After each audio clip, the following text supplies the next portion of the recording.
আসসালামু আলাইকুম বন্ধুরা, কি অবস্থা সবার, কেমন আছেন? আশা করছি সবাই অনেক ভালো আছেন। আসলে অনেকের রিকোয়েস্টে অনেক বেশি কমেন্ট আসছিল যে ভাই আসলে আমরা যারা নতুন জাপানে যাব কিংবা জাপানে এসেছি, আমাদের জন্য কলেজে পড়াটা বেশি ভালো হবে নাকি ইউনিভার্সিটিতে পড়াটা, এবং দুইটার কম্প্যারিজন নিয়ে আমাদের সাথে একটু কথা বলবেন, এবং কোনটা জব সেক্টরের জন্য ভালো, এবং ইউনিভার্সিটিতে যদি আমরা পড়তে চাই সেক্ষেত্রে আমাদের জন্য কী কী জিনিসগুলো আগে থেকে প্রস্তুতি নিতে হবে, এবং ইজেইউ যেটা হচ্ছে যে examination for Japanese university admission, এটা নিয়ে আপনাদের সাথে ডিটেলস কথা বলবো। কারণ আপনি যদি ইউনিভার্সিটিতে পড়তে চান তাহলে মাস্ট বি আপনাকে এই পরীক্ষাতে আপনাকে পাস করতে হবে ভালো ইউনিভার্সিটির ক্ষেত্রে। তো চলুন ভিডিওটি শুরু করা যাক।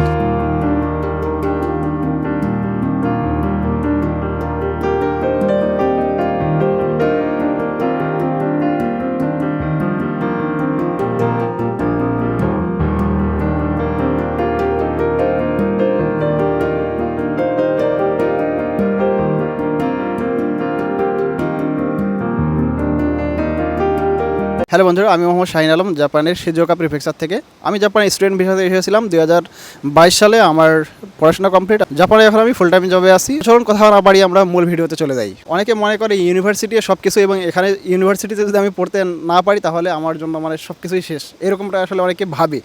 বিষয়টা ওইভাবে আর কি রিপ্রেজেন্ট করেছে যারা, সেখান থেকে আসলে এরকম চিন্তাভাবনাটা এসেছে।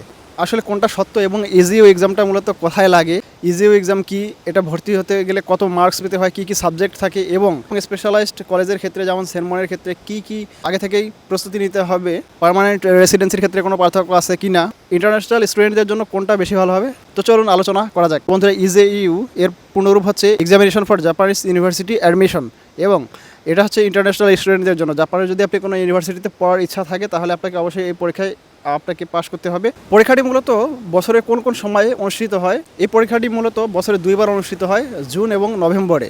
সব বিশ্ববিদ্যালয় ইজিইউ চায় না, এবং অনেক ইউনিভার্সিটি রয়েছে যেগুলোতে আপনার N3 সার্টিফিকেট দিয়ে আপনি ঢুকতে পারবেন, কোনো ব্যাপার না। কিছু সরকারি ইউনিভার্সিটি এবং কিছু প্রাইভেট ইউনিভার্সিটি রয়েছে যেগুলো খুব ভালো মানের, এবং সেগুলোতে অবশ্যই আপনার মাস্ট বি আপনাকে ইজিইউ পাস থাকতে হবে, তাহলে আপনি সেখানে অ্যাডমিশন নিতে পারবেন না, এবং মাস্ট বি আপনার N2 থাকতে হবে। কিন্তু যেগুলো নর্মাল কোয়ালিটির সেগুলোতে N3 হলেও চলে।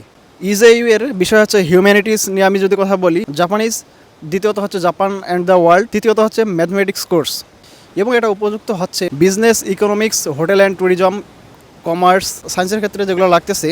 জাপানিজ প্রথমত ম্যাথমেটিক্স কোর্স 2, ফিজিক্স, কেমিস্ট্রি এবং বায়োলজি, এর মধ্যে উপযুক্ত দুটি বেছে নিতে হয়। এর মধ্যে উপযুক্ত রয়েছে ইঞ্জিনিয়ারিং, কম্পিউটার সায়েন্স, তারপর হচ্ছে মেডিসিন, আর্কিটেকচার। আসলে জাপানিজ ইউনিভার্সিটি ভেদে স্কোরগুলো আলাদা হয়ে থাকে। তো মার্কস ডিস্ট্রিবিউশনটা এরকম থাকে: Japanese language 400 mark, writing 50 marks, mathematics থাকে 200 মার্ক, সায়েন্স অথবা জাপান অ্যান্ড দ্য ওয়ার্ল্ড এটা থাকে 200 মার্কের। এই হলো 850 মার্ক, এবং এটা হচ্ছে ইউনিভার্সিটি ভেদে আলাদা হতে পারে। তো বন্ধুরা, মার্ক বন্টন নিয়ে তো কথা হলো, এবং কত পেলে পাস সেগুলো নিয়ে কথা বলি। জাপানিজ আপনার 450 মার্কের ভিতর 250 থেকে 350 মার্ক পেতে হবে। ম্যাথমেটিক্সে 200 মার্কের ভিতর 100 থেকে 140 পেলে pass. Science, Japan and the world 200 মার্কের মধ্যে 100 থেকে 140 পেলেই পাস। মোটামুটি আপনার তাহলে 350 মার্কের মতো পাওয়া লাগতেছে ভালো একটা ইউনিভার্সিটিতে যাওয়ার ক্ষেত্রে।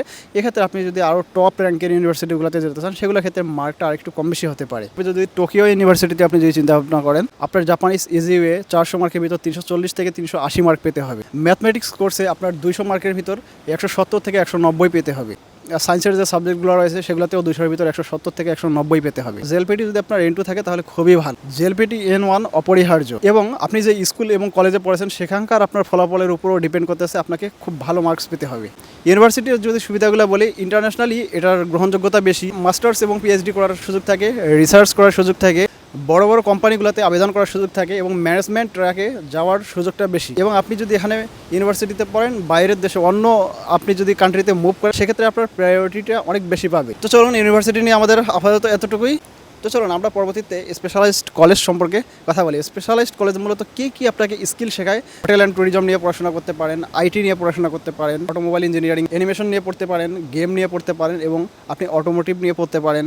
তারপর হচ্ছে নার্সিং নিয়ে পড়তে পারেন, কুলিনারি নিয়ে পড়তে পারেন, এবং ফ্যাশন নিয়ে পড়তে পারেন। তো এই সাবজেক্টগুলো মূলত সেনমনে আপনি পড়তে পারেন। 2 বছর কিংবা 3 বছরের কোর্সগুলো হয়ে থাকে, এবং এই কোর্সগুলোর মধ্যে মূলত একবারে হাতে কলমে প্র্যাকটিক্যালি সব কিছু শেখানো হয়ে থাকে, এবং গ্র্যাজুয়েশন শেষ হওয়ার 1 বছর পূর্বেই কোম্পানি ফিক্স হয়ে থাকে। বিশেষ করে জাপানিজ ভাষার দক্ষতা যদি ভালো থাকে। তো বন্ধুরা, কী কী সাবজেক্ট নিয়ে পড়ানো হয় সেগুলো নিয়ে কথা বললাম। ইউনিভার্সিটি এবং কলেজের মধ্যে এখানে সুবিধাগুলো কী কী জব সেক্টরের জন্য সেগুলো নিয়ে আমরা এখন কথা বলবো। তো চল, অনেকে ভাবেন যে আসলে আপনি ইউনিভার্সিটিতে পড়লেই মনে হয় অনেক ভালো ভালো জব করতে পারবেন, দরজা খোলা এবং আমার জন্য জব নিয়ে বসে আছে। ব্যাপারটা এরকম না। ব্যাপারটা হচ্ছে এখানে আপনার স্কিলটাকে বেশি প্রাধান্য দেওয়া হয়, স্কিল এবং জাপানিজ ল্যাঙ্গুয়েজ। বিশেষ করে আপনার এখানে ইঞ্জিনিয়ারিং যে ব্যাকগ্রাউন্ডগুলো রয়েছে, যেমন হচ্ছে আপনার আইটি, তারপর হচ্ছে ইঞ্জিনিয়ারিং ব্যাকগ্রাউন্ড যেমন মেকানিক্যাল ইঞ্জিনিয়ারিং, তারপর অটোমোবাইল ইঞ্জিনিয়ারিং, বিজনেস এবং অ্যাকাউন্টিং, এগুলো যদি আপনি ইউনিভার্সিটিতে পড়াশোনা করেন তো আপনার জন্য খুব ভালো অপরচুনিটি রয়েছে। বাট আপনি অন্য ক্ষেত্রে মানে নর্মাল যে সাবজেক্টগুলো রয়েছে, সাপোজ আপনি নর্মাল সাবজেক্টগুলো নিয়ে পড়াশোনা করলেন এবং আপনার ভাষা স্কিলও তেমন নাই, তাহলে আপনি ভালো একটা জব পাবেন না।